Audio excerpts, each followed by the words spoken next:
position for you in light of the fact that Issa Hayatou, when he was re-elected in March, said, "This will be my final 4 years"? I think it's a great honor and a huge challenge because it's now about legacy. It's an important period for African football. And as you know, there are a number of serious and major challenges coming and major events coming. In December this year, the Club World Cup for the first time on the African continent. Then next year is the World Cup in Brazil. We have CHAN next year, January, in South Africa. And there's also the CAF Champions League. So there's a number of these major events. And of course, I'll be working closely with the President, Issa Hayatou, to see how we can ensure the strengthening of African football and build a lasting legacy. What are some of the biggest challenges that are actually facing the continent that you and the President are going to have to tackle? Well, I think if you look at African football now, first it was clear a division between so-called big countries and small countries. Today, that distinction doesn't exist anymore. If you look at the performances of African teams in the CHAN, as well as the African Cup of Nations in January this year, you had Ethiopia, you had Burkina Faso playing in the final against Nigeria. You see how South Africa is struggling against Central African Republic and Ethiopia. You look at the teams coming through to the CHAN. It's no longer just South Africa, Nigeria, Cameroon, Ghana, Egypt, and so on. So that has shifted. The second thing that is a huge opportunity, I think, for African football are the new commercial opportunities and the penetration of satellite television on the African continent. In the past, you only had state broadcasters. Today, you have high-quality, free-to-air television as well as satellite. And South African broadcasters has made a difference on the continent and open up the new possibilities for revenue. I suppose one of the big challenges is unifying and standardizing what football teams can expect going to different countries on the African continent. Is that a priority for CAF? Yeah, I think, for a long time, the denial and offer of inferior accommodation, training facilities, those things need to be standardized. So a clear event manual needs to set up clear guidelines and clear protocols and must be enforced, and that will receive attention and will be strengthened. All right, now, as much as you have a major role to play on the continent, on a global perspective with FIFA, you also enjoy a very high position to advise on special events. You're also helping a lot with Brazil. You were there for the Confederations Cup. You're going back to Brazil in the middle of August.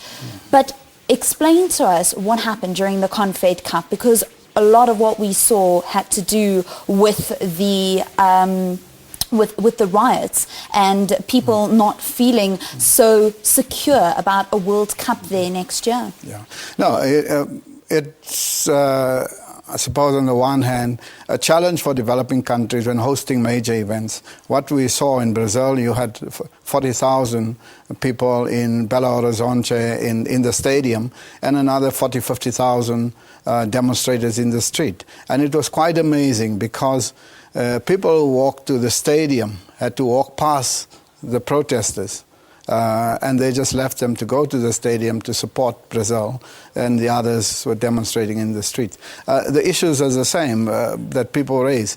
You can build the stadiums, you can build the airports, but we are waiting on our houses, we are waiting on schools, so it's those kind of issues. Of course, they said they're following South Africa, where people take to the streets. I think in a developing country, there's always this contest between the social needs of the country and building infrastructure to deliver the event, but of course, building infrastructure that the country would need for economic growth.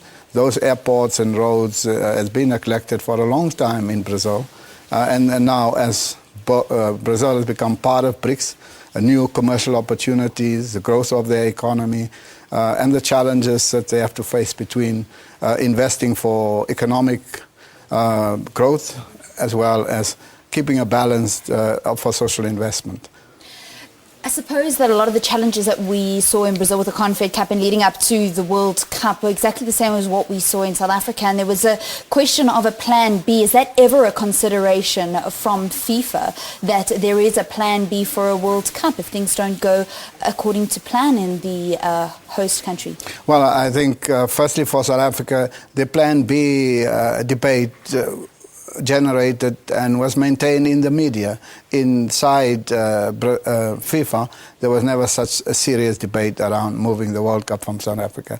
It's very difficult because once you commit to hosting an event in a country, there are many contracts to be signed, and the government signed guarantees, and the construction companies and everybody signs contracts. So once those contracts are signed, running to billions of dollars, it is very difficult then to move the event because you're going to be settled with lawsuits. So I think it's very clear. 2014 will be hosted by Brazil.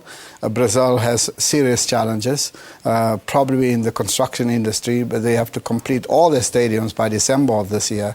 I don't think they will meet that deadline.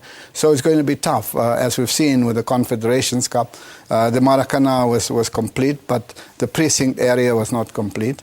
But as long as people could sit and the pitch was there and they could play the game, and it was a wonderful match, and Brazil won, and so the Brazilians were happy and celebrating.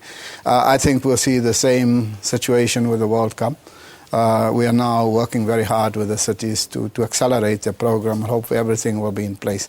But I think it will be a wonderful event. The ticket sales are going well. The interests are high. And now that the team has won the Confederations Cup, the Brazilians think they can win the World Cup. And so there is there's two forces in the country. One, people want to see their team winning the World Cup in Brazil, and the others, of course, are looking for houses, health promotion, education, and so on. And that is a dynamic that will be there in developing countries. Danny, it's been awesome to speak to you. I wish we had a little bit more time, but we wish you all the best of luck in your new role with CAF as the special advisor to the president, and also in your advisory role to the 2014 World Cup. I just can't believe that 2010 was already 3 years ago. Yes, 2014 is here, and we're already looking at Russia 2018. Great, thank you very much. That's Danny Jordaan chatting to us about his new role with CAF, as well as what to expect at next year's FIFA World Cup.